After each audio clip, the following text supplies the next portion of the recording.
Welcome back to Deb's Big Backyard. I'm Deb, and I'm not in my big backyard. I'm in a garage here at the Public Works at EarthFest 2014 with one of my good friends and colleagues in gardening, Pierre, and he is going to tell us a little bit about composting here before we move on and see what everybody else has to say. What are a couple of things that people can take away about composting here? Well, the most important thing is that we all should be doing composting. If you have any kind of a yard, even if you have you're in an apartment, you can be composting. But we'll talk specifically about composting in your yard. And what you want to focus on is the fact that you can pretty much put any of your garden waste, any of your scraps from the table, except for no meat or no dairy, into your compost bin. And I always recommend doing a bin of some sort, whether it be a 3-section compost bin or at the very least a single-section compost bin. Because what you want to provide is the materials that give you your nitrogen, like grass clippings or recently cut down plants in your garden. Right. Your carbon, which is going to be your dried leaves or other types of materials, and then enough water and air to make the whole thing work.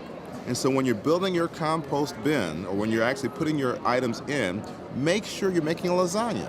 That's right. It's all about creating these layers of the different types of materials, your nitrogen, your carbon, and then a little bit of soil, and make sure you're watering along the way, because that's really important as well. We've learned that if you don't put enough water there, it's not going to work properly. So, I mean, the most important thing is to just get started. If you get started and have questions, that's what everybody else is here to help with. That's right. And this is our first stop today as we go through EarthFest 2014. And I think that we should go and check out and see what else is happening here today, and then round back around to here and get more composting info soon. See you in a little bit. You're the person in charge of putting this whole thing yes. together. And so how's it working? It works very well. I work closely with Maria from Green Home Experts, and she is our coordinator, so she helps bring vendors to the event, and every year we think of a new theme. This year theme is green block parties, because we want people to take the green home with them. What is that? A flower. You make it? Yeah. What'd you make it out of? Wool. Everything here is from recycled or repurposed materials. Mostly I work with old wool sweaters. Today I mostly brought things that I thought would be useful for people who are interested in being green, so things like lavender sachets, dryer balls, and then kits for kids or people who like to be crafty.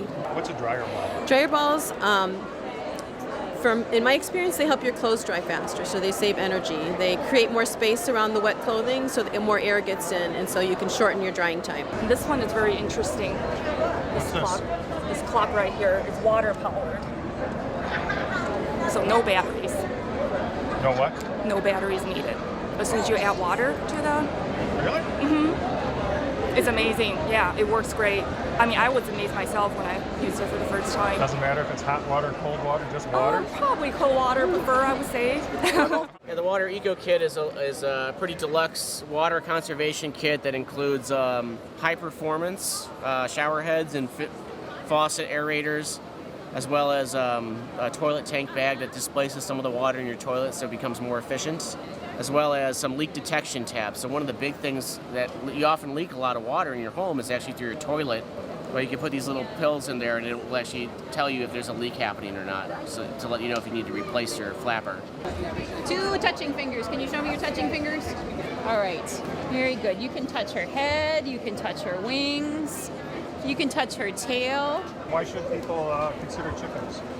They should consider chickens because they get fresh eggs every day. Chickens are great pets, and they also provide great fertilizer for gardens. So you get that liner inside. Handful, unfortunately. Oh, this one's good though. It's got the Thank you. Do you feel like you're the waste police? I do feel like I'm the waste police, yes I do. What's your job? It makes sure people put in the right bins so we can make some good soil out of this compost and it doesn't get messed up with other non-compostable resources. And educate people about what they can separate and what they can't separate. I'm with the Oak Park Forest Food Pantry, and we're here to get the word out about our pantry and the volunteer options and how we save and rescue produce and distribute it out to the public. being part of EarthFest, people should know that it's a great way to reuse food that they're not going to use. If they've bought it and realize they're not going to have a chance to use it, someone can always use your food. Well, you're back to the beginning again with composting, and I'm here with my buddy Don because there's never enough composters at EarthFest. Don, what can you tell us here about one more thing? Well, I'd love people to consider worm composting, vermicomposting. It's a way to compost during the wintertime. It's a way to compost throughout the year. It makes good use of the kitchen waste that we have, all the fruit and veg, especially the squishy stuff like bananas and watermelon and whatnot. I keep about 1,000 worms in a worm bin, and every 6 months get about 10 pounds of high-quality fertilizer. Really a soil amendment that has lots of benefits for my houseplants as well as for what goes into the garden. As Deb says, there's never enough composters, and that's why we're here at EarthFest this year. University of Illinois Extension volunteer master composters who are trying to encourage people to both do leaves and worm composting as well as full backyard composting. Well, that'll do it for me. Thanks a lot, Don. Great to see you. You bet. This is Deb's Big Backyard. I'm Deb. And Don. See you next time. Bye-bye.